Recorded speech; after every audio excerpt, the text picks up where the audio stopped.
Bueno, buenas noches. Vamos iniciando hoy este jueves temático. Vamos a iniciar con un tema muy interesante eh, que tiene que ver con algo que ocurrió hace algunos años, pero que hasta el día de hoy se está comenzando a ver. Va llegando David Castillo. Hola, ¿cómo vamos? Bienvenido y un saludo. Espero que hoy, para que David, ya que entraste,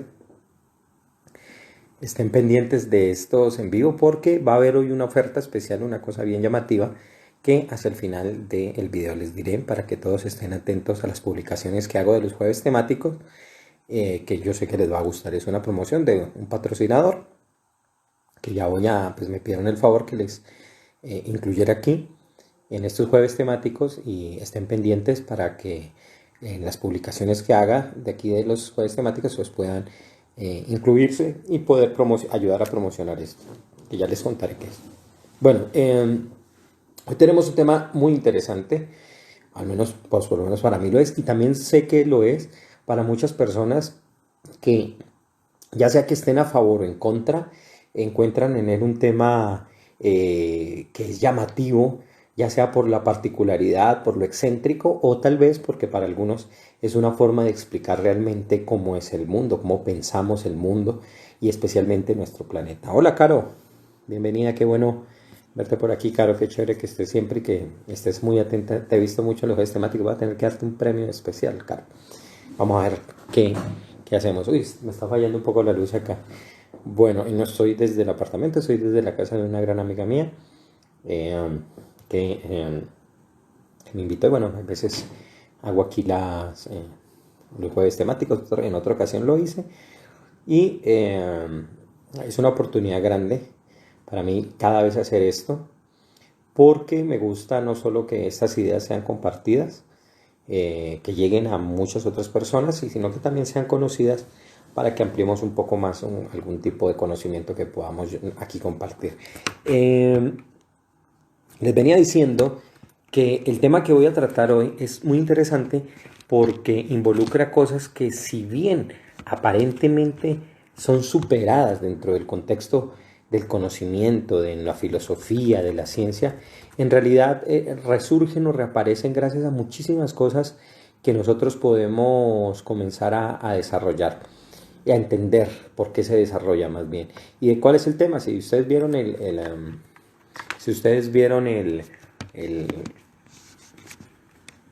el afiche, el anuncio, ustedes se darán cuenta que anuncié que vamos a hablar sobre cómo piensa un terraplanista. O sea, qué hace, qué hay en la mente de un terraplanista para que se llegue a pensar así. Espérense, voy a arreglar un momentico la luz. Me parece que hay una fallita por ahí. Y ya la arreglo.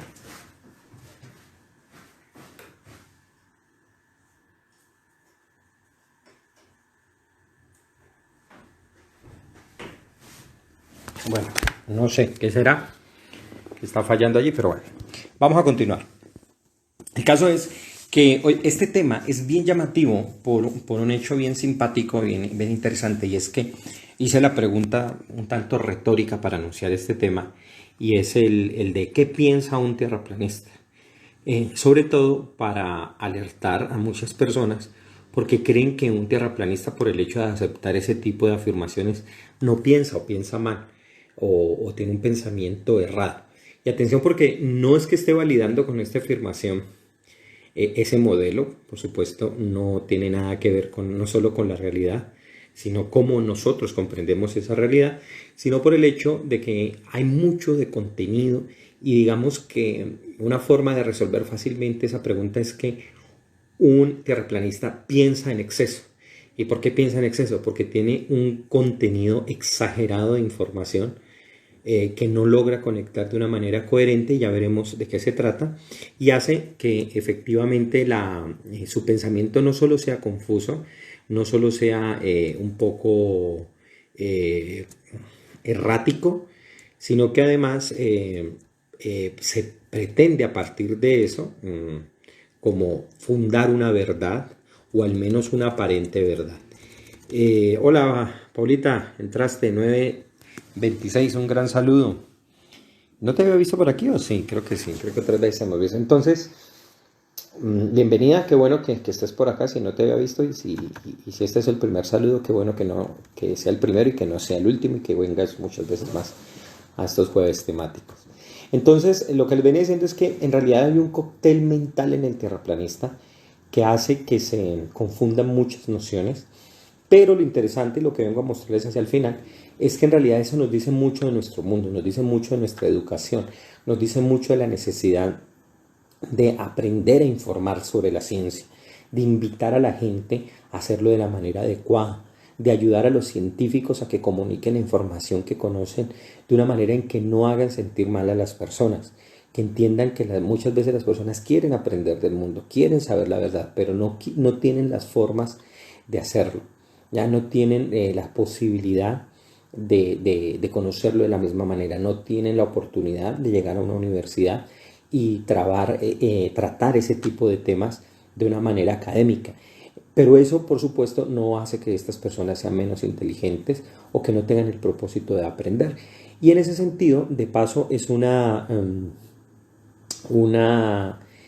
forma muy llamativa de llamar la atención del mundo académico para enseñarle, para entender que hay mucho más que dar y trabajar por la ciudadanía. Hola Lila, ¿cómo vamos? Qué bueno saber de ti. Un saludote. Eh, entonces, ¿de qué está conformado el pensamiento de un terraplanista? Está conformado de literalismos bíblicos que llenan o que motivan el pensamiento y que quieren confirmar algún tipo de convicción personal que tienen en términos de creencias. Está lleno de muchas falacias lógicas, que ya veremos algunas de ellas, que quieren conformarse y confirmarse a partir de la información que tienen y que vuelven redondo sobre sí mismo. Está muy lleno de conspiracionismo y de teorías de conspiración, lo que hace que efectivamente todo se desarrolle bajo una aura oscura y que sea muy negativa a la hora de entender y explorar el mundo. Está totalmente repleto de información sesgada, información tergiversada. También poseen un modelo errado, que ya veremos también de qué modelo se trata. Hay de fondo, en el origen, mucha tendencia al supremacismo, no solamente en términos raciales, sino el supremacismo moral o el supremacismo religioso, como vamos a verlo también. Hay una fuerte tendencia de anti-institucionalismo, y es esa idea de que todas las cosas por el hecho de ser instituciones son necesariamente malas y negativas, lo cual es un prejuicio en sí también.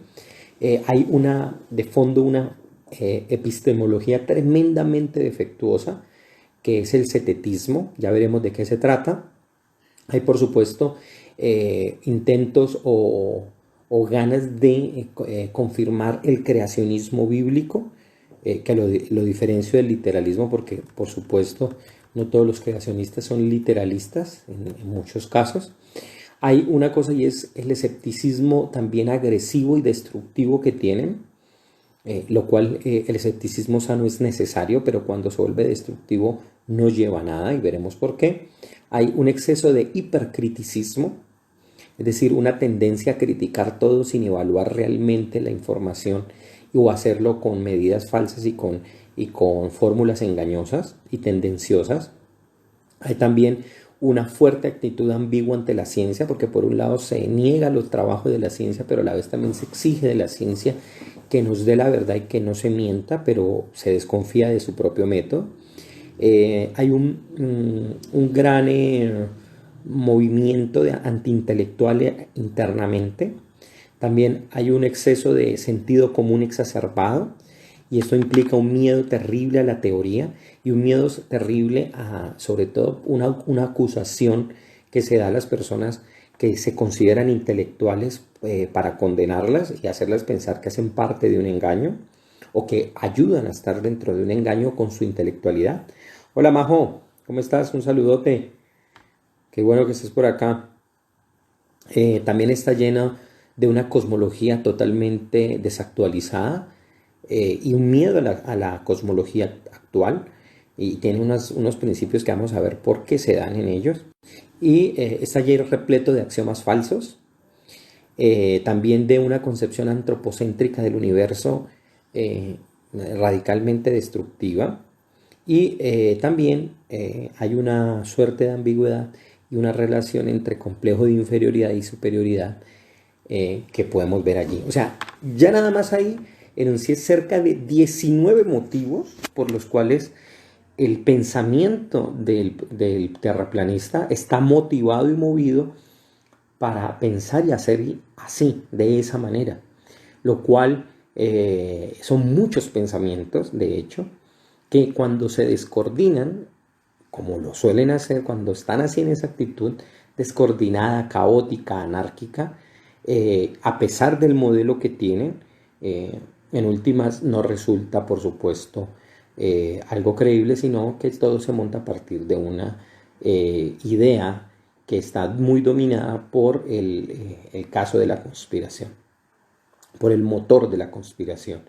Entonces, eso hace que sea algo llamativo. Y si ustedes se dan cuenta, en uno de los anuncios que puse en Instagram para anunciar este jueves temático, y incluso 2 personas saltaron allí, que son evidentemente tierraplanistas, a decir que yo estaba ridiculizando el modelo.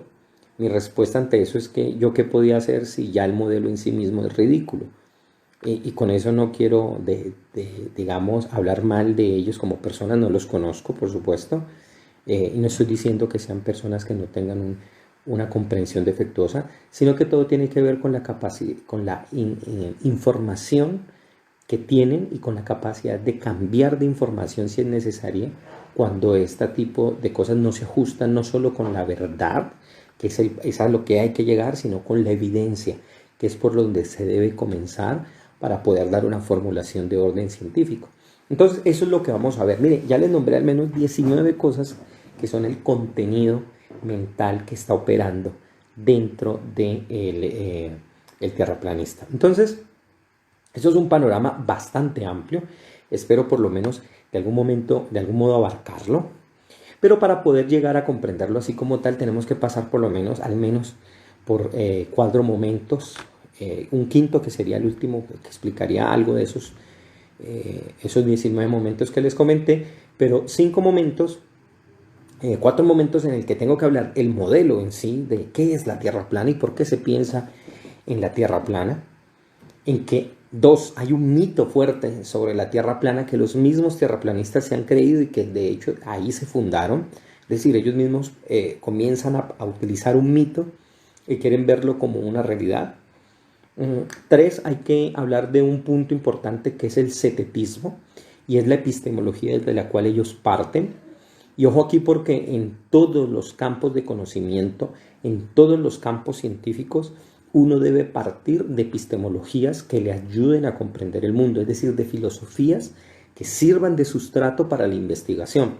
Muchas personas pueden ser buenos investigadores y saben metodológicamente cómo resolver las cosas, pero si tienen fundamentos epistemológicos defectuosos, por más que investiguen bien, el proceso al final no va a ser de muy buena interpretación porque no parten de conocimientos seguros, de intuiciones flexibles y sobre todo de una capacidad de comprensión que tiene que ver con el orden teorético, es decir, con el orden de la capacidad que nosotros tenemos de organizar la teoría para poder comprender el mundo, porque aquí viene una relación interesante. Si bien las teorías no pueden desajustarse del mundo como tal, tampoco se puede pensar que el mundo mismo, en sí mismo, puede ser leído de una manera plana y directa, sino que debe ser interpretado y reconocido, porque el mundo no habla nuestro lenguaje. Entonces nosotros tenemos que traducir, entre comillas, todo lo que se va comprendiendo del mundo a planteamientos teóriticos que nos ayuden a avanzar en el conocimiento de la naturaleza. Y esto no es sencillo, sobre todo cuando se parte del orden epistemológico que el terraplanismo plantea, que es el cetetismo, que básicamente, para resumirlo, ahorita volveré a hablar de él, es simplemente un empirismo acérrimo, un empirismo a ultranza. Y es un problema bastante fuerte llegar a opinar ese tipo de cosas. Entonces, después hay que hablar también, por supuesto, de la llamada Sociedad de la Tierra Plana, que fue una sociedad que se fundó al principio del siglo XIX, pero que tiene hasta el día de hoy una fuerte influencia en varias partes y que fue llamativo que desde el año, especialmente del año 2016 y 17, se comenzó a ver el auge y la expansión y una cantidad de videos en internet defendiendo esta idea, lo cual llamó particularmente la atención de muchísimas personas porque no podían entender cómo algunas personas en épocas posteriores a Galileo, posteriores a Kepler, posteriores a todos los científicos que hicieron aportes grandes para hacer comprender cuál es el estado natural, la forma natural de la Tierra, vengan ellos a decir esto. Pero eso es un problema muchísimo más grande. ¿Ya? Por eso les digo desde el principio, no es una cuestión de señalar a las personas y pensar que son brutas, que no tienen buena información, que son personas sesgadas. No, sino que hay un motivo de por qué la gente cree en esto. Hay siempre motivos personales, religiosos, tiene que ver con creencias, tiene que ver con el miedo a ciertas cosas que nosotros nos tenemos y que el día de hoy nos pueden causar, a muchas personas les puede causar temor. A mí me llama mucho la atención porque la gente dice que en el pasado las personas tenían un mundo que vivían llenos de miedos y de inseguridades. Pero yo digo, pero frente realmente a lo que nos ha enseñado la cosmología, los terrores de la Tierra son niñerías, ¿no? O sea, ¿qué es Drácula ante un agujero negro? Pues nada. Si un agujero negro se traga el planeta, se lo traga con Drácula y todo, con Frankenstein y Hombre Lobo entero. O sea, más miedo debería dar eso. Sin embargo, lo que hace el conocimiento es liberar la comprensión y eso efectivamente nos quita miedos, por el contrario. ¿Ya? Hola Martica, ¿cómo vamos? Qué rico que estés por acá. Como siempre, qué chévere que nos acompañes. Y saludos a Dani, que no la he visto, pero si llega ahora, también un gran saludo para Dani. Bueno, entonces, tenemos que diferenciar cuando hablamos de Tierra plana de las visiones sobre la forma de la Tierra durante la historia del mundo, especialmente en Europa, porque ahí es el problema donde se va a centrar. También hay que diferenciar las evidencias a favor y en contra de la creencia moderna, mucho ojo con eso, de que la gente de la Europa medieval creía en la Tierra plana. Y ojo porque ahí es cuando vamos a entrar en el mito de la Tierra plana y es la falsa creencia de pensar que los antiguos pensaban que la Tierra era plana, lo cual es totalmente falso, como lo vamos a ver, pero que es una idea que se popularizó muchísimo a partir del siglo XIX.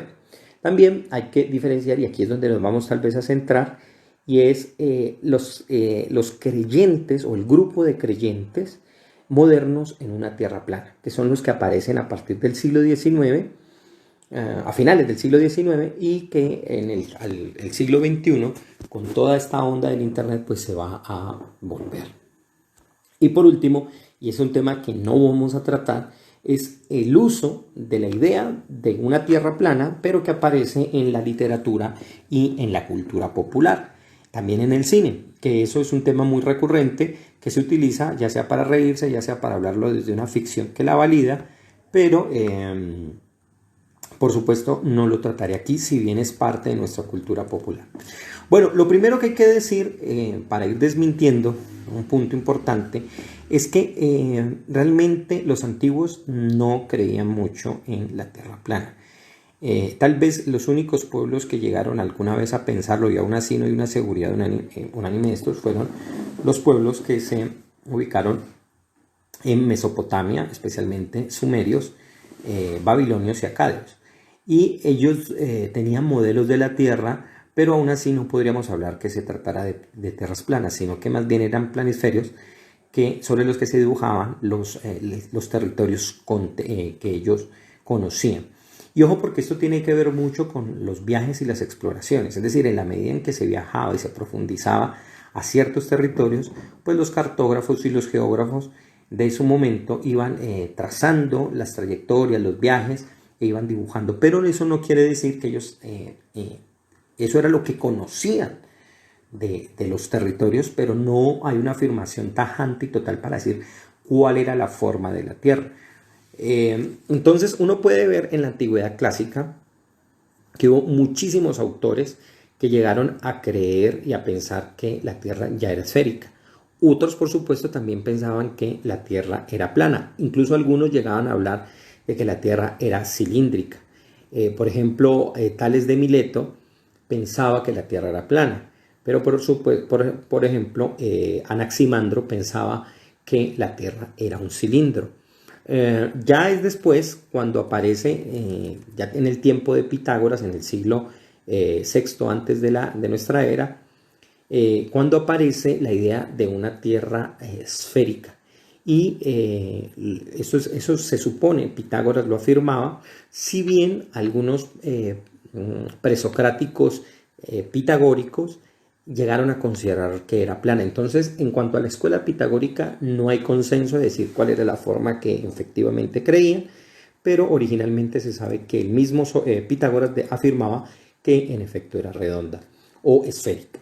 ¿Ya? Aunque, por supuesto, de manera precisa nosotros podemos hablar de un geoide en la actualidad, pero esta era la forma que ellos preferían, sobre todo por una cosa muy importante, y era una forma análoga, ¿no? Que incluso hasta el día de hoy yo lo utilizo para contrarrestar un poco en las pocas veces que me he encontrado con terraplanistas. Digo de manera directa al conversar, y es que si el Sol es una esfera y la Luna es una esfera, y el eclipse que se ve, o por lo menos la forma de la silueta de la Tierra se ve en la Luna, y claramente se nos muestra que es una esfera, ¿por qué nuestro planeta habría de ser precisamente un plano? O debería ser de forma plana. Entonces es muy gracioso porque precisamente este tipo de respuestas generalmente no tienen ninguna solución a este tipo de preguntas y suelen evadirlas, ¿no? Porque en efecto pues no hay respuesta desde un sistema de pensar que la Tierra es plana. Ahora, a mí me llama la atención que este tipo de cosas se suelen agrupar unas con otras. Las creencias, sobre todo de corte conspiranoico, se asocian unas con otras. Entonces yo le preguntaba a alguien que es terraplanista, que a su vez creen los extraterrestres, que entonces de dónde vienen esos extraterrestres si se supone que la Tierra está tapada por un domo que es impenetrable, y se supone si las estrellas son lucecitas que están pegadas en ese domo, entonces los extraterrestres que esta persona cree, ¿de dónde vienen?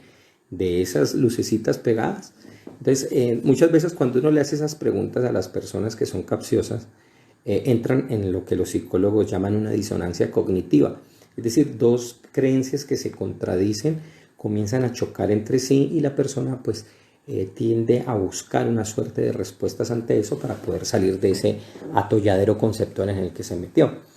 Bueno, ya vemos también, sigo hablando de la antigüedad, Aristóteles también nos habla de que en un libro llamado Sobre el cielo, nos habla de que en efecto la Tierra es redonda, y ya para el siglo I también, en el siglo III después de Aristóteles, basándose en ese conocimiento, Eratóstenes, que es el gran famoso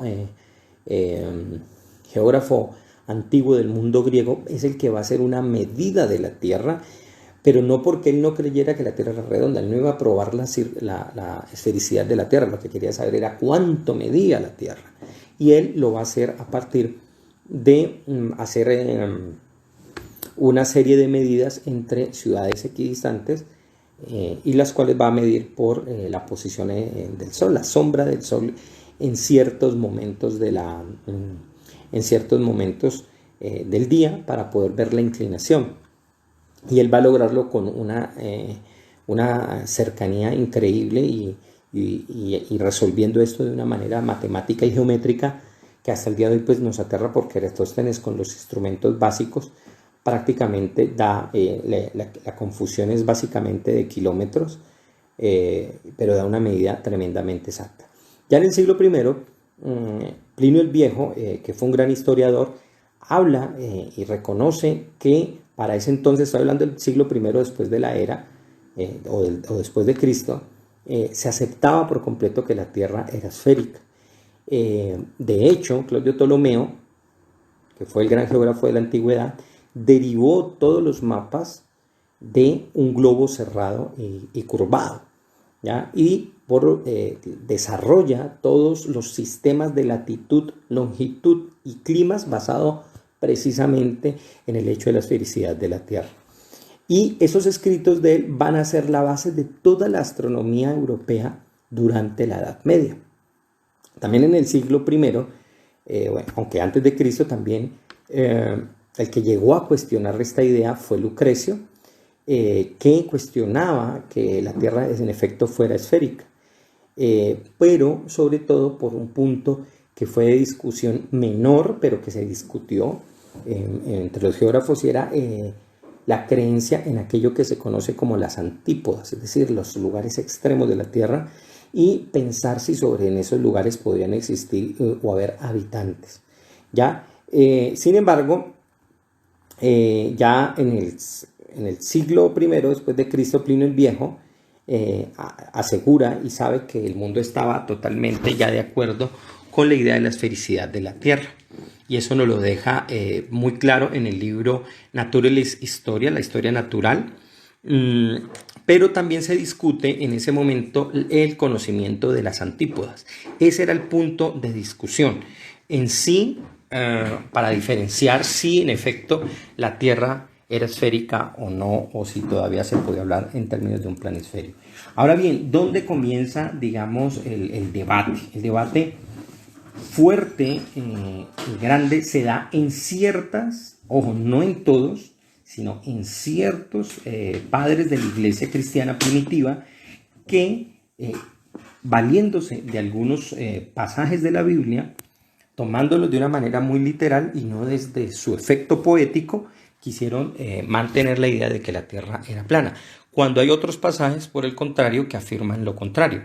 Entonces, había un debate entre estos padres para definir, pero pronto fueron refutados por muchísimos padres de la iglesia, entre ellos el mismísimo San Agustín, que después afirmaría, contrario a lo que se cree, o lo que ellos pensaban, que en efecto era esférica. Y cuando uno lee muchos de los textos medievales, esto ya era plenamente aceptado. Lo que no se podía todavía reconocer era con seguridad era cuánto medía, y por supuesto, de acuerdo a los cálculos, unos aceptaban la versión de Eratóstenes y otros proponían sus propios cálculos y diferían, por supuesto, en la medida.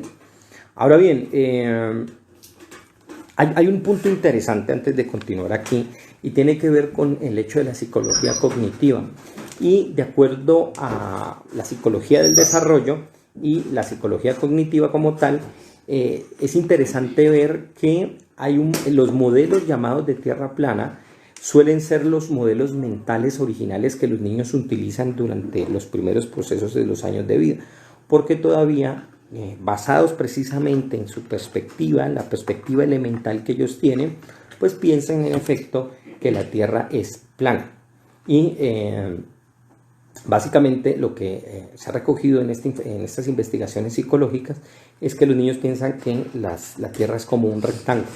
Acuérdense, creo que lo mencionaba la vez pasada en otro momento, los niños, en la medida en que van aprendiendo y conociendo más territorio, todavía no tienen la capacidad de asumir la totalidad y de entender el mundo como es, porque sigue siendo algo muy abstracto. Lo interesante es ver, por ejemplo, lo he visto con mis hijos, cuando uno viaja en avión con ellos, yo les pregunto, ¿y tú en qué crees que estamos? ¿En qué parte del mundo estamos? Y muchas veces mi hijo me decía, estamos encima de China o estamos encima de la India, porque ellos piensan que el cielo que la Tierra es precisamente un plano y que los aviones pasan por encima de ella, como si yo pasara por encima de un plano, del plano de esta mesa o de cualquier otro lugar, y entonces simplemente me desplazo ahí. Ellos no tienen el movimiento de la Tierra, no incluyen otros elementos sofisticados y que implican todo lo que la Tierra como todo un sistema atmosférico, como un sistema terrestre como tal está allí, ¿no? Entonces no conciben todo eso. Entonces, poco a poco, de acuerdo a los psicólogos, los niños van sofisticando este modelo hasta volverlo un disco, y por último ya van entendiendo que efectivamente se puede tratar de un fenómeno o de una esfera efectivamente. Ahora, hay algo importante aquí, y es que muchas veces incluso cosas como los miedos, los sustos, el hecho de creer en fantasmas o creer en cierto tipo de cosas, son fijaciones que se dan en la niñez y que se siguen prolongando hasta la adultez. Especialmente cosas, y un tema que vamos a ver más en la próxima semana, que tiene que ver con el tema tan famoso del racismo, por ejemplo, lo que está pasando en estos momentos en Estados Unidos, y que nos va a traer un tema muy interesante para la próxima. Todo ese tipo de miedos hacia las personas que no tienen nuestro color o que no tienen nuestros rasgos físicos, se transmiten desde la niñez y se pueden prolongar hasta la adultez, pero sobre todo si se fijan en factores de miedo y de inseguridad. Es decir, si se asocia a eso una serie de elementos que crean miedo o terror a las personas. Y ojo con eso, porque ese mecanismo del miedo es el que va a estar de fondo en muchos de los planteamientos del terraplanismo, como ahorita los vamos a ver. Bueno, entonces les decía que en la iglesia primitiva había una creencia, en efecto, de algunos padres de la iglesia que aceptaban que la tierra era plana, pero eran muy pocos y básicamente no fueron muy bien tenidos, y sus opiniones fueron fácilmente refutadas. Quizás uno de los que más insistió en eso fue Juan Crisóstomo, que vivió entre el año 344 y 408, y si bien él creía en la esfericidad de la Tierra, o más bien aceptaba que otros creían en eso, él decía que esa afirmación contradecía por completo las afirmaciones de la Biblia. Entonces, él escribió lo siguiente, y fíjense lo que él dice, y esto pues va a repercutir muchísimo en los creyentes posteriores de la Tierra plana, pero no olvidemos que lo que quiero decir es que esto es una opinión minoritaria que no fue aceptada por la gran mayoría de los padres de la iglesia. Él decía lo siguiente, dice: la tierra es plana y el sol no pasa bajo ella durante la noche, sino que viaja a través de las zonas del norte como si estuviera oculto por un muro. Y ojo con esa figura del muro, porque esa va a quedar mucho en el planteamiento de lo que los terraplanistas llaman su modelo estándar de cómo consideran que es la Tierra. ¿Ya? Entonces, ojo, porque aquí sigue planteado sobre una idea geocéntrica. Ojo, porque el geocentrismo sí siguió operando mucho tiempo. Digamos que lo que va a cambiar Galileo y Kepler y también Copérnico en sí no es el hecho de que la Tierra sea esférica, sino el hecho de que la Tierra no gira en torno, perdón, que la Tierra gira en torno al Sol, y que no hay un sistema geocéntrico, es decir, donde todos los planetas están girando en torno a la Tierra. Ya para la Edad Media viene algo bien interesante, ¿no? Y es que en la visión europea uno puede encontrar en la antigua Edad Media, en lo que se le llama la Baja Edad Media y la Alta Edad Media, se pueden encontrar muchos escritos también de varios eruditos cristianos, pero todos ellos confirman, por el contrario, que la Tierra es esférica, no que es plana, como la mayoría de gente piensa sobre la Edad Media. Boecio, en el año 400, que nació entre el 480 y el 524, repite el modelo de la Tierra esférica de Macrobio, y dice que en realidad la Tierra es un punto totalmente insignificante en relación al cosmos. Entonces, mire que estas nociones que la cosmología moderna va a recoger y va a confirmar de manera ya empírica, cuando logre con el instrumental adecuado llevar incluso naves a regiones del espacio, pues se va a confirmar, ¿ya?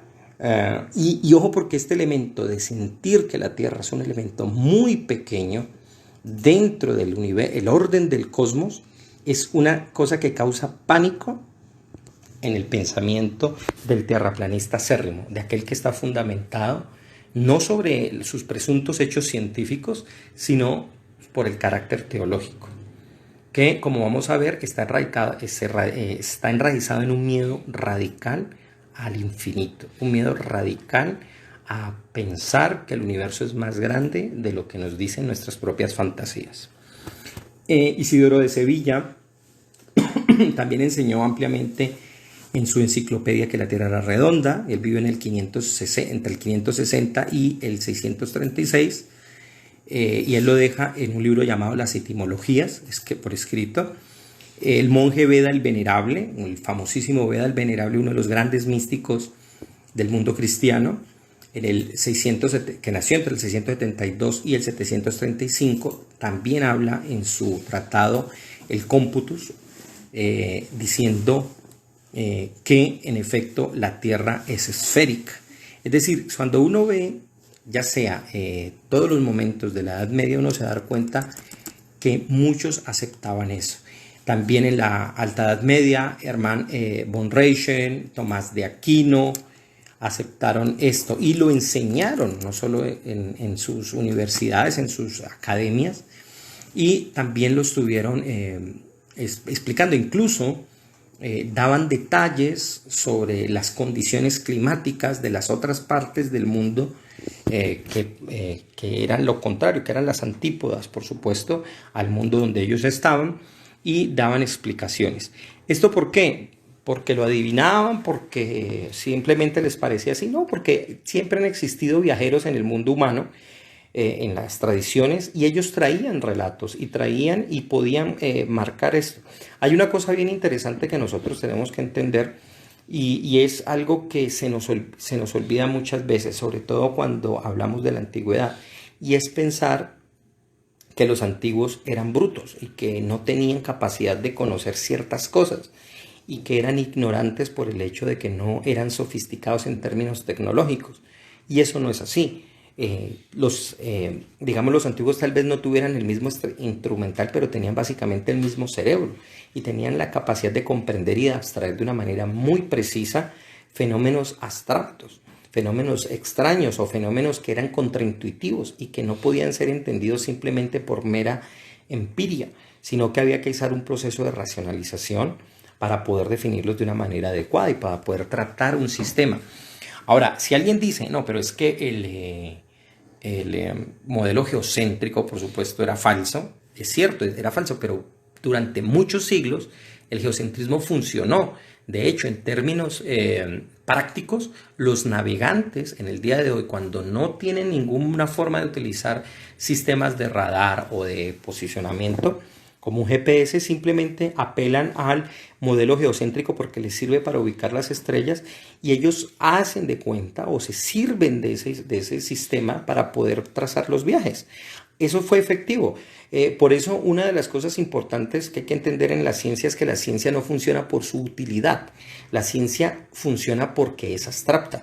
Hay muchas cosas que no son abstractas, que no me indican la realidad de la naturaleza, y sin embargo son tremendamente útiles y nos funcionan. Sin embargo, de científico no quiere decir que tenga nada. Por eso uno debe diferenciar mucho entre la ciencia y la tecnología. La tecnología es una aplicación muy específica de algunos elementos científicos que, por supuesto, se construyen con el aporte del conocimiento de la ciencia, pero no necesariamente para hacerlo se necesita ser un gran teórico de la ciencia.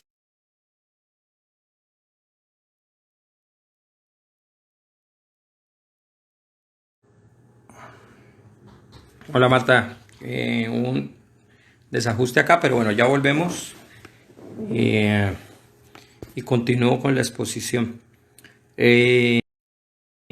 Bueno, entonces estaba comentando que los antiguos tenían formas de cómo saber y comprender muchísimas cosas, y por supuesto empleaban sus recursos, los recursos elementales que tenían, que desde luego no eran completos, pero que al basarse en un realismo adecuado, con una lógica, con una buena matemática, podían definir muchísimas cosas que estaban muchísimo más allá de nuestros sentidos.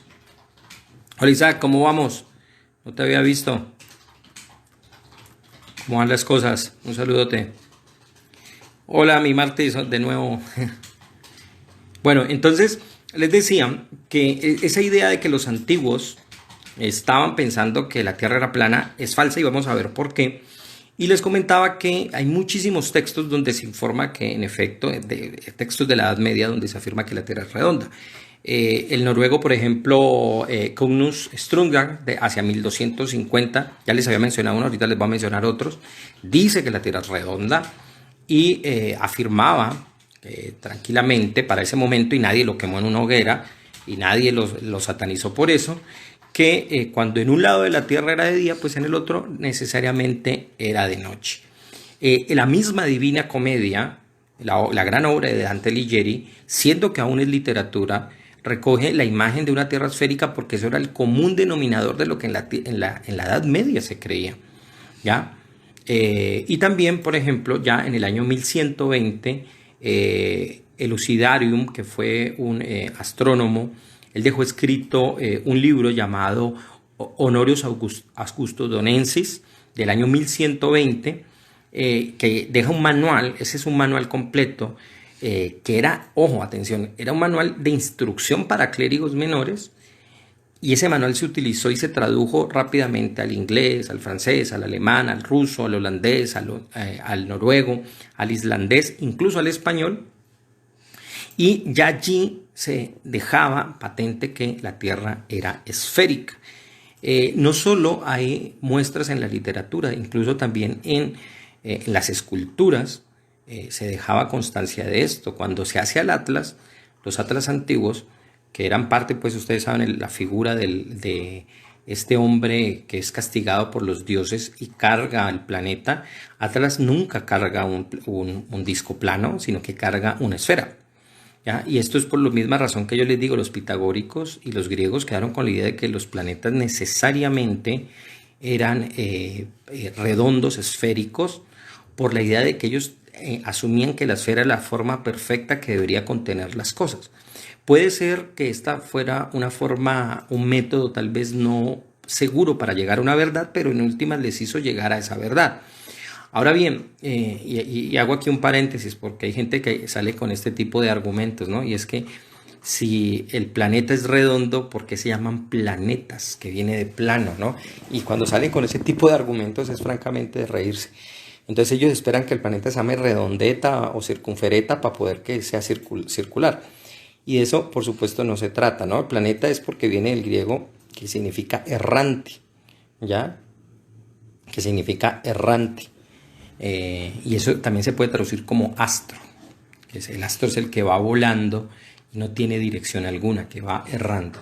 Entonces uno puede encontrar muchísimo de eso, incluso en el mismo mundo musulmán. Ibn Hassan, Abu al-Farad o Ibn Tamiyat, que fueron autores que vivieron entre 1069 y 1328, mantuvieron el consenso, o lo que en el mundo musulmán se llama un ijma, para hablar de que todos los cuerpos celestes eran esféricos. Hola Lila, volviste a la charla, qué bueno. Pero bueno, entonces si vemos que la Tierra se afirmaba como esférica en todo momento de la historia medieval, ¿por qué hay la creencia de que los antiguos, especialmente en la Edad Media, se creían o pensaban que la Tierra era plana? Esto tiene que ver con dos motivos. Uno, porque no olvidemos que la denominación Edad Media fue una denominación que le dieron en el periodo del Renacimiento y de la Ilustración, a ese periodo de la historia.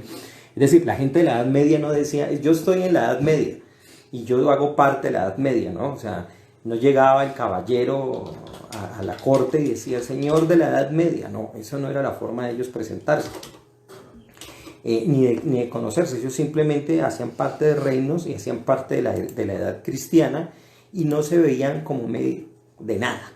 Ahora, ¿por qué se le llama Edad Media? Porque eso fue uno de los nombres que se le dio desde la Ilustración y del Romanticismo para hablar de la Edad Media entre la antigüedad clásica y la época del romanticismo, especialmente la de la Ilustración. Entonces,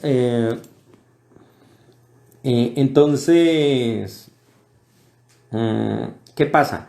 Que nuestra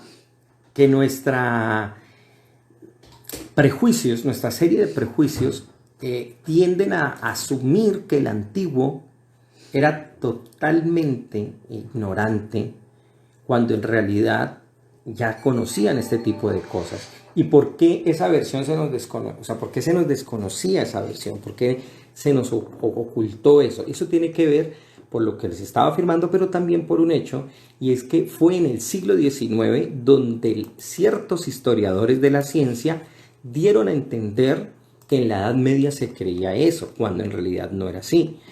Porque se quiso, y en este caso hay que hacer una salvedad bien importante, asumir, y eso lo hicieron muchos científicos, incluso hasta el día de hoy algunos científicos piensan que es así, que la Iglesia Católica, especialmente la Iglesia Católica, fue la que combatió el conocimiento y los aportes científicos de algunos. Por supuesto que hubo un conflicto con la ciencia, nadie lo va a negar, pero por ejemplo el caso de Galileo, que fue tan conocido y que muchas personas piensan que la Iglesia lo persiguió, en realidad no es tan así. Por supuesto la Iglesia pidió que expusiera sus tesis, pero muchísimos clérigos ya aceptaban junto con Galileo las pruebas que él estaba presentando para afirmar que la Tierra iba en torno al Sol, que el sistema era de corte heliocéntrico.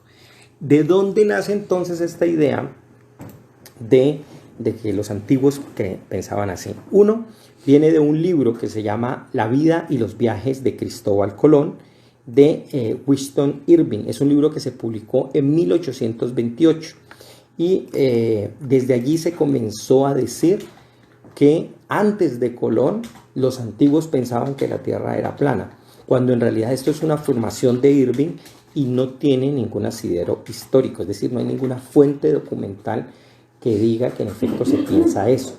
Era una minoría que lo pensaba y ya muchísimos clérigos y muchísimos intelectuales del periodo habían descartado esa idea. También aparece esa afirmación en un libro de Thomas Bailey llamado The American Penguin, y en él afirma sin incluir ninguna fuente, simplemente que habían supersticiosos marineros que se volvían cada vez, se amotinaban contra sus capitanes porque sentían miedo de navegar más allá del borde del mundo, pero en realidad no, eso es solo una afirmación, no hay fuentes documentadas para eso.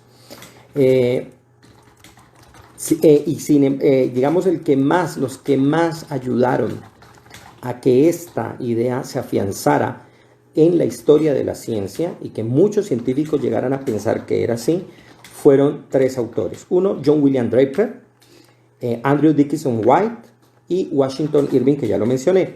Estos tres son los que en realidad popularizaron esa idea sin que existiera realmente cómo comprobar que los antiguos hacían, cuando en realidad es lo que más se aceptaba, ¿no? Cuando en realidad lo que más se creía era que en efecto la Tierra era redonda.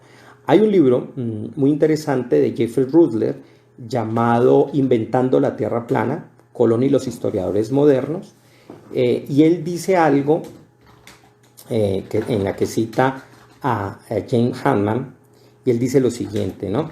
Dice: el mito según el cual las personas de la Edad Media creían que la Tierra era plana aparece en el siglo XVII como una campaña por los protestantes en contra de las enseñanzas católicas, pero logró notoriedad en el siglo XIX gracias a historias no basadas en hechos, como los libros History of Conflict Between Religion and Science, o sea, Historia del conflicto entre religión y ciencia, de John William Draper, que se publicó en 1874, y otro libro llamado Historia de la guerra entre la ciencia contra la teología de la cristiandad, de Andrew Dickinson White, publicado en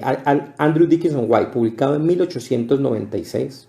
Ateos y agnósticos lucharon para imponer esta idea del conflicto para lograr sus propios propósitos. Entonces miren que es interesante, y a propósito aquí hay una cosa algo llamativo que hay que acotar, y es que no por el hecho de ser ateo o agnóstico necesariamente se tuviera que apoyar la verdad o la ciencia.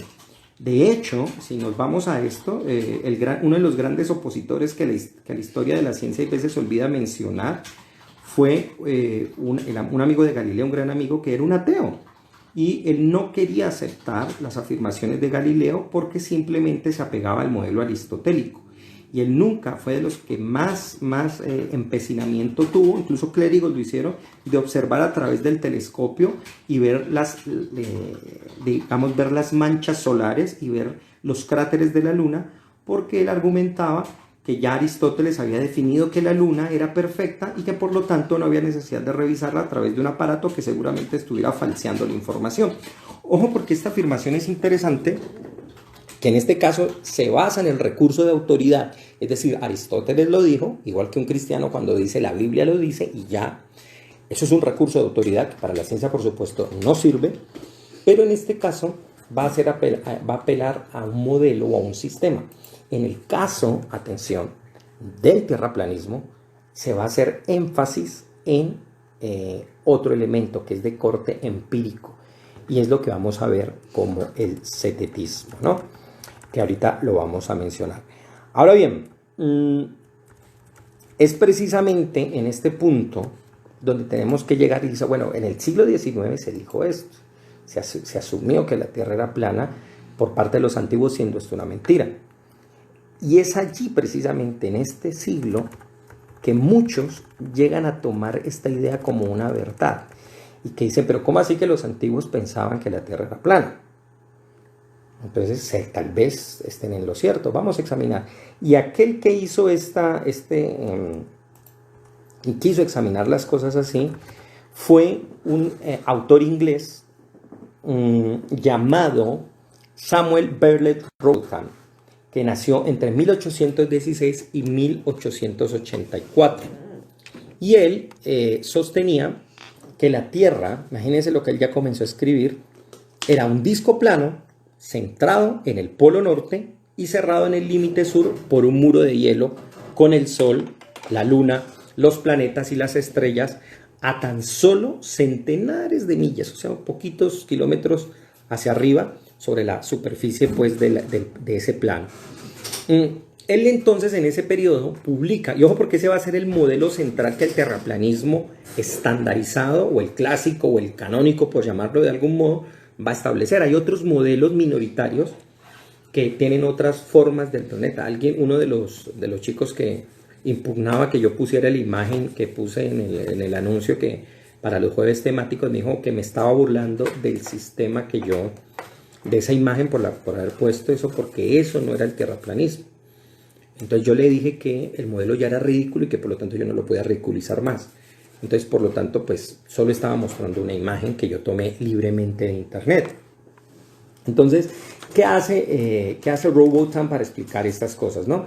Él crea un sistema, y este sistema, ojo porque aquí viene la palabra clave, él lo llama, por completo le llama la astronomía cetética, que en un principio es básicamente una serie de afirmaciones acompañadas con pasajes de la Biblia, que por supuesto para cualquiera que conoce el texto de la Biblia, en su texto original claramente son literalismos que él está aceptando como verdades reveladas y en términos o por lo menos para aceptar verdades científicas.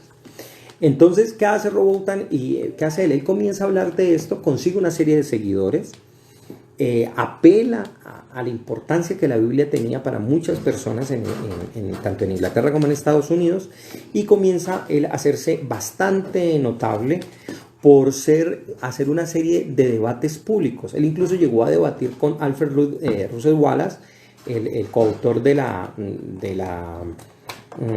teoría de la evolución por selección natural junto con Charles Darwin. Llegó a tener un debate con él, un debate que por supuesto perdió, pero en el que quería afirmar que efectivamente la Tierra es plana. Entonces, ¿qué pasa? Él, ¿qué dice Rowbotham para basarse en eso? Él dice que uno debe basarse en algo que se llama una filosofía, o una, entre comillas, porque no lo llama así, pero debe basarse en una experiencia cetética. Y ojo con esa palabra, porque la palabra cetética aquí quiere decir algo muy importante para él, y eso es algo que se va a utilizar constantemente de parte del terraplanista. El cetetismo deriva él lo toma de la palabra griega ceteo, que significa buscar o examinar. Y para Rowbotham implica el proceder solamente exclusivo de la investigación, es decir, que la investigación solo debe basarse en un examen juicioso de los hechos empíricos y no dar por sentado nada. Es decir, para él no deben existir ni axiomas ni teorías previos que ayuden a la comprensión de eso que se está examinando. De modo tal que no se rastreen los fenómenos, sino por ellos mismos, por sus causas inmediatas y totalmente demostrables. Y hay un énfasis que él hace, y eso es algo que va a pesar muchísimo, aún así en los... que va a pesar muchísimo en los terraplanistas, y es una contraparte con lo teórico. Si hay algo al que le tienen bastante miedo los terraplanistas es a lo teórico. ¿Por qué? Porque lo teórico es una visión amplia que va mucho más allá de lo empírico y que explica ese fenómeno empírico y ayuda a que nosotros podamos comprenderlo de una manera adecuada, no asumiendo la mera empiria. Y ojo, porque por eso yo les mencioné en un principio que el cetetismo es una suerte de empirismo acérrimo. ¿Cuál es el problema del empirismo? El empirismo es que no deja ir más allá de la comprensión del fenómeno, porque si yo defino el fenómeno por sus propias dinámicas, las inmediatas, en realidad yo no estoy ahondando en el problema o en el fenómeno. Si fuera que la ciencia se hubiera desarrollado única y exclusivamente por lo empírico, nunca hubiéramos podido desarrollar teorías tan sofisticadas como la teoría cuántica en el mundo de lo pequeño o la teoría de la relatividad en el mundo de lo grande, en el mundo macro, porque nosotros no podemos ver los efectos de manera inmediata y empíricamente. Todo tiene que recogerse a través de un instrumental muy sofisticado, hecho exclusivamente para poder determinar en esas condiciones y en esas magnitudes. Entonces Robutham lo que pretendía era contrastar con lo cetético lo teórico, porque él consideraba en una mala acepción y por supuesto obviando toda la historia de la ciencia, que lo teórico implicaba algo especulativo, algo imaginario, algo intangible, algo intrigante y que no tenía nada que ver con el orden probatorio del mundo inmediato. Entonces esto es bastante riesgoso. Por eso, atención, el modelo que los terraplanistas sacan o toman, que básicamente es el de Robutham, se basa evidentemente en un fundamento cetético, que cualquiera de nosotros lo puede comprobar. Párense en un lugar alto y vean de dónde sale el sol, cómo se mete, y uno diría, no, pues el sol está a unos pocos miles de kilómetros desde mi perspectiva, y uno lo puede ver aparentemente así, y uno puede imaginarse el domo, ese domo invisible del que hablan los terraplanistas, y pensar que efectivamente es así, porque esa es la pobreza del cetetismo, pensar que las cosas son como se ven. No hay y una cosa que ha aprendido muchísimo la ciencia es que no hay cosa que más engañe que los sentidos. ¿Ya? Si las cosas fueran como se ven, en realidad no habría necesidad de hacer ciencia. Y eso es importante entenderlo, porque hay una frase por allí que muchas personas utilizan pensando que con eso están haciendo una apelación a la ciencia, y es que dicen ver para creer.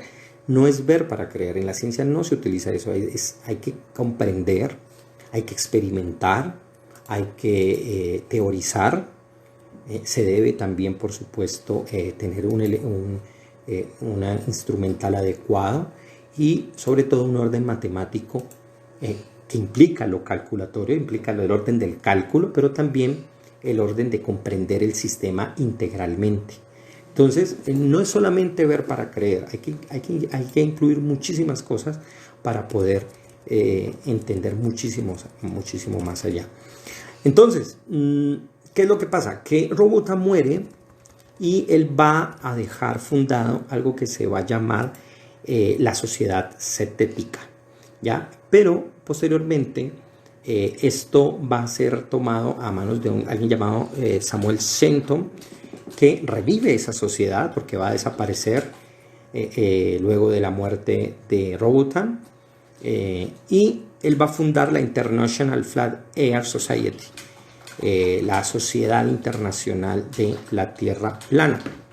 Y llega algo interesante, que Samuel Shenton lo toma precisamente en un periodo bien duro, un periodo bien interesante, porque es el periodo en el que comienza a nacer en Estados Unidos el programa espacial y una década después pues acontece la llegada del hombre a la luna. Entonces cuando esta serie de cosas suceden, Shenton, que es el nuevo líder de la Sociedad de la Tierra Plana, tiene que comenzar a contrastar sus ideas con toda la cantidad de información y especialmente fotografías que se han recogido de la Tierra, que se han realizado sobre satélites orbitales, y contrastarla también con los testimonios de los astronautas. Entonces, ¿qué es lo que hace Shenton ante eso? Él la tiene clarísima. Y él, si bien sabe que Robotham dejó las bases para explicar con el sistema cetético cómo la Tierra es plana, él le va a añadir el otro elemento. ¿Y cuál es? Y es el elemento del engaño, de decir, con las fotografías nos pueden engañar. Cosa que en el día de hoy es posible creer, ya porque sabemos que en efecto pueden hacer muchísimos montajes. No en vano, por eso, en buena parte hay un elemento interesante en la ciencia, y es que la ciencia tiene que tener entre todos un elemento de confianza, de confiar en el trabajo que la persona hace, ¿ya? Como cuando uno va donde un médico o donde un odontólogo y uno confía en el trabajo que esa persona va a hacer porque se supone tiene la acreditación necesaria para poder cumplir con esa labor. Entonces, Shenton incluye eso. Y ojo, porque esa es la punta de lanza para comenzar a incluir las teorías de conspiración. Es decir, las fotografías nos pueden engañar y los hacen personas que nos quieren engañar. Y por lo tanto, ahí incluimos el elemento de la NASA nos está mintiendo. Y la NASA nos miente porque hay un complot internacional para hacer creer que la Tierra es plana. Hola, Natalie Vidal, bienvenida. ¿Cómo vamos? Hace rato que no te veía. Un saludote. Entonces, mire, por ejemplo, este es un caso interesante de confianza, ¿no? Yo digo que entra Natalie y yo asumo que es Natalie la que ha entrado, ¿no? Y es un proceso de confianza porque se supone que ella es la que usa su Instagram. Puede ser otra persona, pero ese es el proceso de confianza. Eso mismo tiene que aplicarse en la ciencia. Es decir, yo creo en la persona que me está afirmando eso porque tiene los créditos y el conocimiento para determinar eso, que eso es así.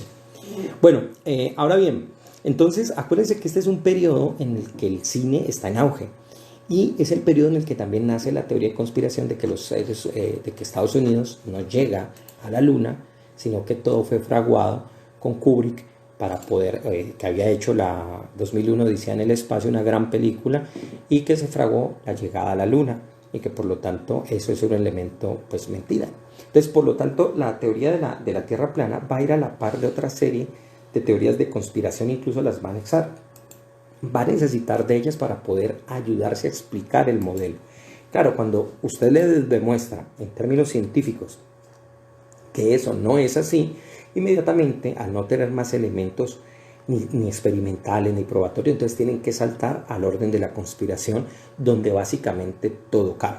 Es decir, si yo pienso así y te demuestro que la Tierra no es plana, es porque yo soy adoctrinado, porque me han dominado, porque soy una persona que soy un borrego y por lo tanto estoy hablando de manera totalmente equivocada.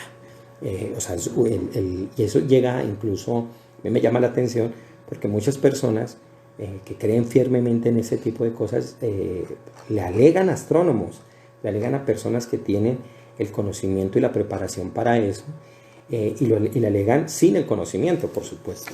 ¿Ya? Bueno, ahora hay otro elemento importante, ¿no?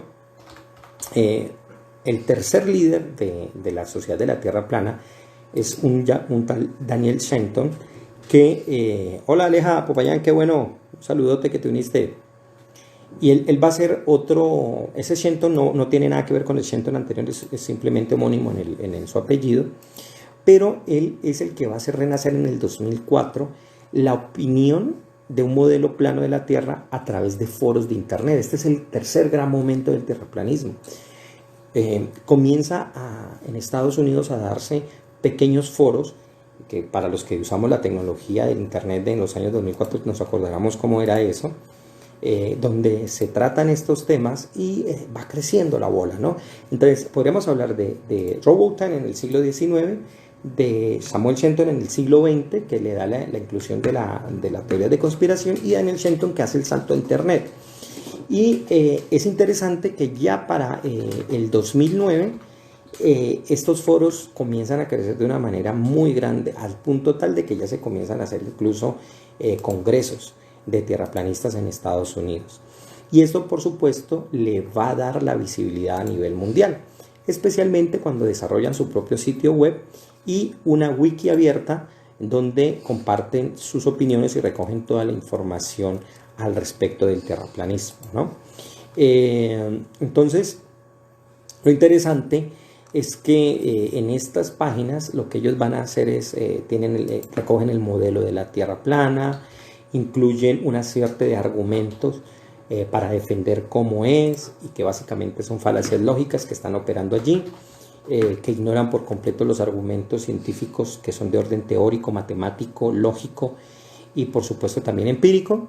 Y se comienza a desarrollar una serie de teorías ad hoc, o sea, hechas exclusivamente para responder a eso, y en lo que por supuesto ponían en cuestionamiento todos los descubrimientos hechos en torno a la esfericidad de la Tierra, y al que más le daban duro, por supuesto, era Eratóstenes, al gran matemático y geógrafo griego que determinó, como ya les comenté, la esfericidad de la Tierra.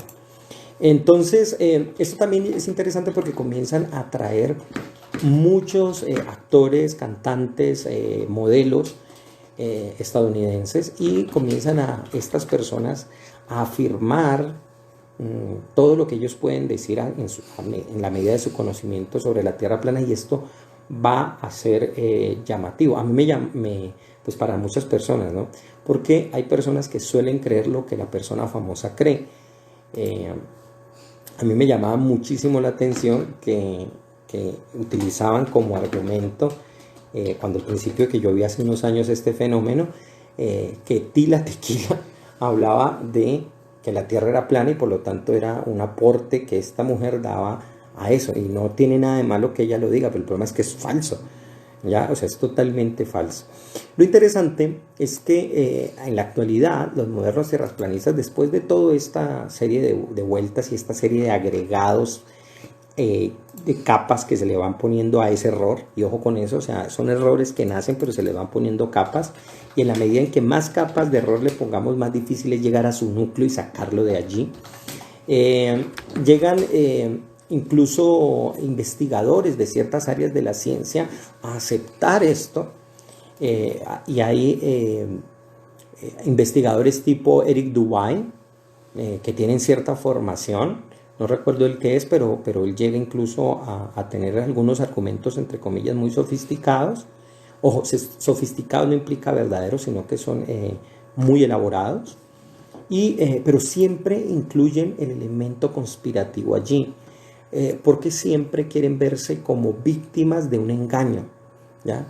Es decir, la mentira nos la están diciendo los demás. No podemos confiar en esos otros, sino solamente entre nosotros que creemos en este modelo de la Tierra plana. Pero la pregunta sería, ¿pero para qué nos quieren mentir en que la Tierra es plana? Para muchas cosas. Y ahí es donde viene el orden religioso, ¿ya? Yo creo que uno de los exponentes en español que recoge mejor ese miedo son los videos de un joven español que creo que se llama Oliver Ibáñez. Y él recoge, él da todas sus explicaciones, pero cuando uno va hacia el final del video, que son aburridísimas esas explicaciones, pero cuando uno va al final del video, uno ve el núcleo de eso.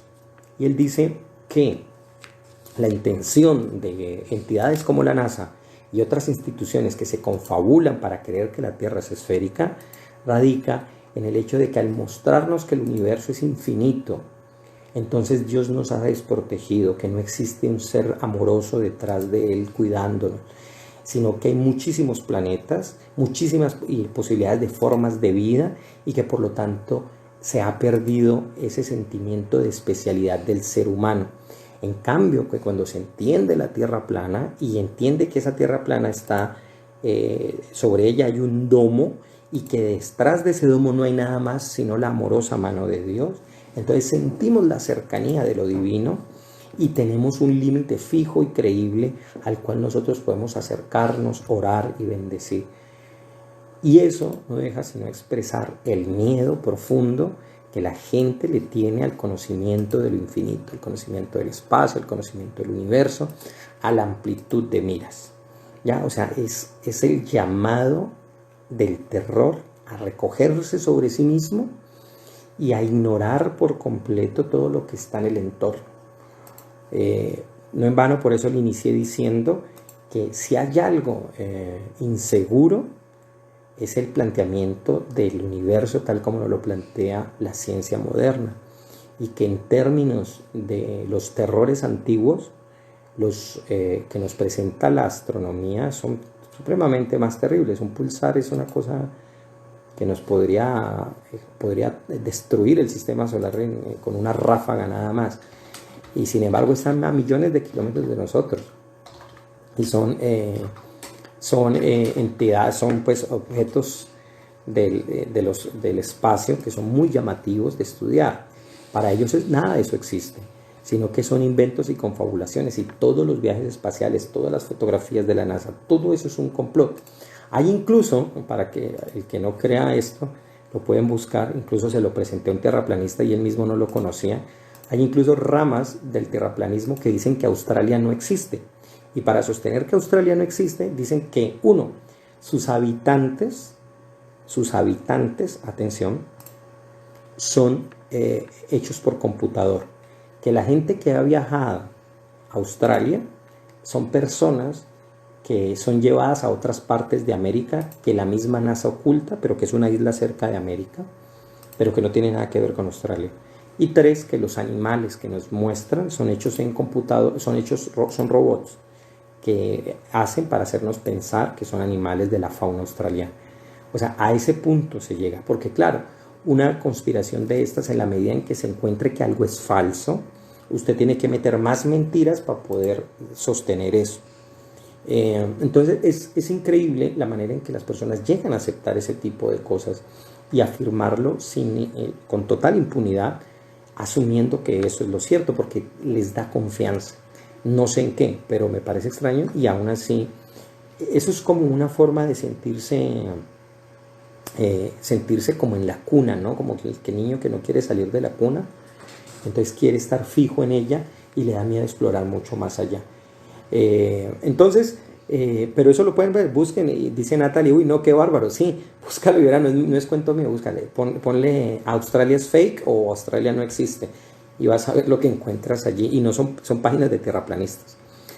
Bueno, entonces, lo interesante es que dicen que una de las pruebas máximas de que esto es así, de que hay un planisferio, o de que la Tierra es plana, es precisamente el mapa que utiliza de emblema las Naciones Unidas, olvidando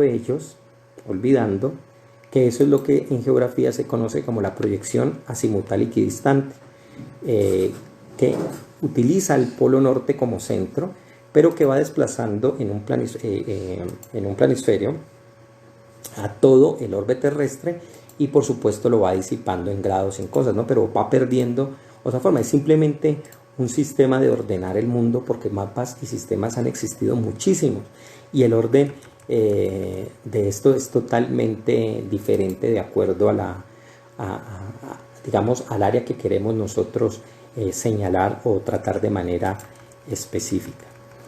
Bueno, he explicado mucho esto, ya hablé después del cetetismo, hablé de la Tierra plana, del modelo que ellos tienen, y yo quiero leer un fragmento para que ir terminando aquí, y es un boletín de la sociedad propia de la Tierra plana, donde Charles K. Johnson, el segundo presidente de esta sociedad, dice lo siguiente, y mucho ojo, porque ahí detrás está ese veneno que se quiere inocular en muchas personas y que tienen un miedo terrible. Dice así: la International Flat Earth Society es la sociedad más antigua existente en el mundo de forma continuada. Imagínense lo que quieren sentir y ser, ¿no? O sea, ya se prolongan hasta allá. Dice, empezó con la creación de la creación. Primero el agua, el rostro de la profundidad, sin forma o límites. Solo agua, igual que Tales de Mileto, ¿no? Luego, la tierra, sobre ella y en él el agua. El agua entonces como ahora plana, nivelada, como es la verdadera naturaleza del agua. Ahí claramente están utilizando todavía formas de epistemología aristotélica para hablar la naturaleza del agua que va sobre una sola cosa, ¿no? Eso es una forma precientífica de pensar. Existen, por supuesto, montañas y valles en la tierra, pero como la mayoría del mundo es agua, nosotros decimos el mundo es plano. Los registros históricos y la historia oral nos dicen que la parte terrestre puede haber sido cuadrada, formando una sola masa, entonces como ahora. El norte magnético siendo el centro. Sin duda, enormes y cataclísmicos eventos y temblores rompieron la tierra, dividieron la tierra para formar los actuales continentes e islas como existen hoy en día. Hay algo que sabemos con certeza de este mundo. El mundo conocido y habitado es plano, nivelado, un mundo llano. Nosotros afirmamos que la llamada ciencia actual y los científicos consisten en la misma vieja banda de doctores brujos, magos, cuentistas, los clérigos actores para la gente común. La ciencia consiste en un extraño potaje oculto de basura teórico-teológica, sin relación con el mundo real de los hechos, la tecnología y la invención de altos edificios y veloces coches, aeroplanos y otras cosas buenas y reales de la vida. La tecnología no tiene ninguna relación con la red de estúpidas teorías científicas. Todos los inventores han estado en contra de la ciencia. Los hermanos Wright dijeron: la teoría científica nos reprimió durante años cuando abandonamos toda ciencia. Empezamos desde un experimento y experimentamos. Entonces inventamos el aeroplano. Por cierto, todos los aeroplanos vuelan a nivel en esta tierra plana. Entonces miren que es muy llamativo toda la forma en que hay. ¿Y esto por qué surge? Surge por muchísimas cosas, ¿no? En realidad, hay que recordar que esto está en el siglo XIX, es la época en que nace el pesimismo, nace el nihilismo de Nietzscheano, nace una forma de contrarrestar a la ciencia por miedo a muchísimas cosas que se estaban entendiendo desde ese periodo, ¿no? El hecho de entender que somos animales, el hecho de entender que las fuerzas físicas no son como las habíamos establecido con los modelos teóricos clásicos. Y eso crea inseguridad existencial en las personas, así como muchas personas en la actualidad inventan teorías huecas sin sentido a partir de términos como lo cuántico. Húyanle a eso que se llama medicina cuántica, no tiene nada que ver con la cuántica.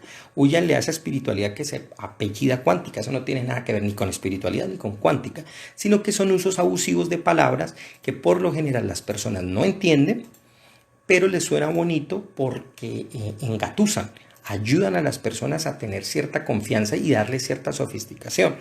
Entonces, pero también revela muchísimos miedos. ¿Ya? Cuando la gente le hablan de cuántica como es, quedan enredadísimos porque en realidad es muy raro entender eso.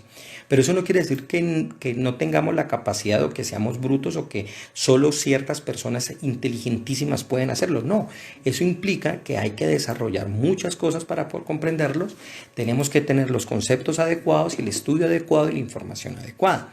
Eso también va muy de la mano con el hecho de que durante estos periodos, especialmente en los años 50, y cuando comienzan a surgir el existencialismo, luego el postestructuralismo y posteriormente el posmodernismo en los años 60 y 70, se crea una desconfianza total hacia la ciencia y las personas comienzan a ver y a discutir. Entonces, de ciertos campos, especialmente de la filosofía, comienzan a cuestionarse las verdades y las cosas que se han encontrado en términos científicos. Por ejemplo, Bruno Latour llegó a decir en algún momento que bacterias o,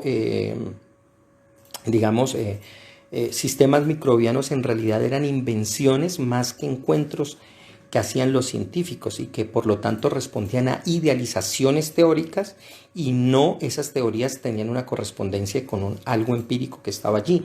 Y por allí es que se le va abriendo la puerta, por supuesto, a la locura. Para mí, el terraplanismo es hijo totalmente de las consecuencias a las que se ha llevado los sistemas de estudio, la falta de rigurosidad, tanto en los colegios como en las universidades, para poder enseñar ciencia de verdad y entender que en realidad esto no va en contra de nuestras ideas y nuestras creencias, sino que al contrario, puede darnos incluso creencias más robustas, mejores, que nos ayuden a afianzar nuestros modelos de comprensión y de conocimiento. Entonces hay un miedo muy fuerte a eso, y ese miedo a lo extraño, a lo raro, hace que tengamos que no solo competir, tratar o denigrar de ello, sino sobre todo olvidar y tratar que las otras personas lo hagan. Entonces, en definitiva, ya para terminar, para recordarles un poquito lo que había mencionado, de qué es lo que tanto piensa y qué es lo que tanto piensa un terraplanista, ¿no? Y como yo lo digo aquí, es un cóctel mental.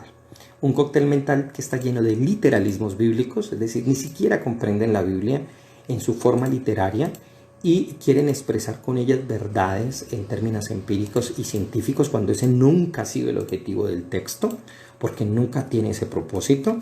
Está fundamentado en falacias lógicas, porque falacias como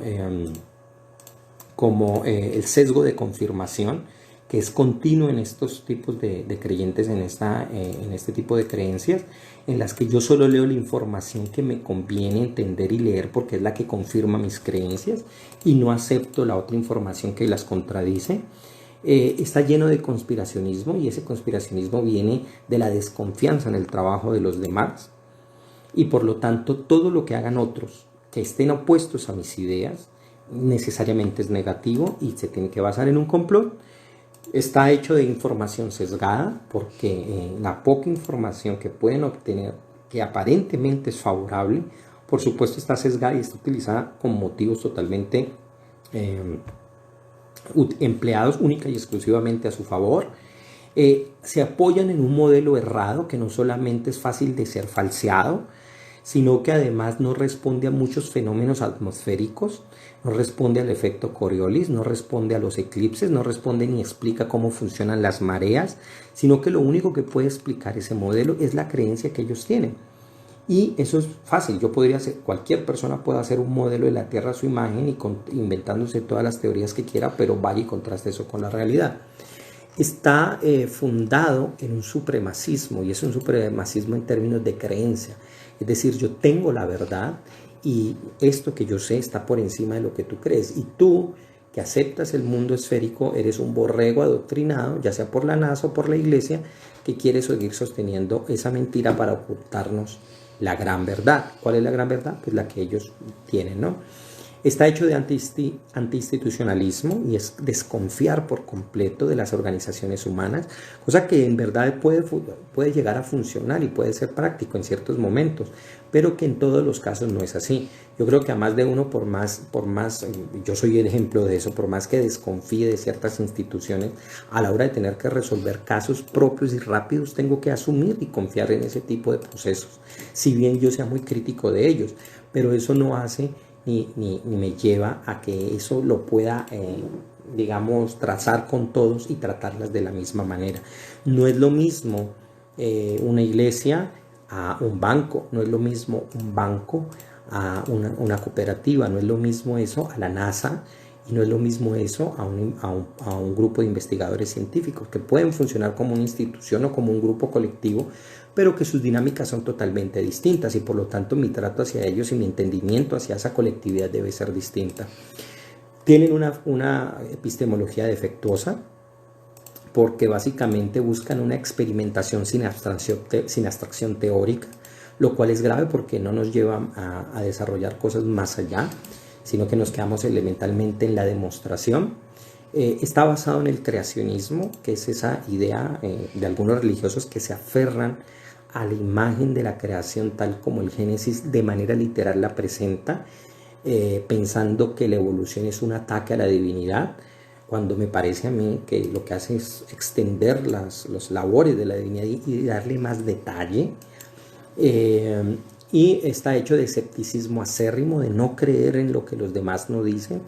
Y está bien el escepticismo hasta cierto punto, pero nosotros no podemos prolongarlo en todos los casos, porque si no tendríamos que aplicar ese proceso de desconfianza a todo, y entonces yo tendría que decir, no, entonces mi mamá no me quiere, mis amigos no me quieren, porque yo soy escéptico, hace cariño y hace amor, o lo que yo estoy viendo es mentira, como ustedes podrían creer que ustedes no me están viendo a mí porque yo les digo que esto es una grabación en computadora hecho previamente, y yo les podría hacer creer eso.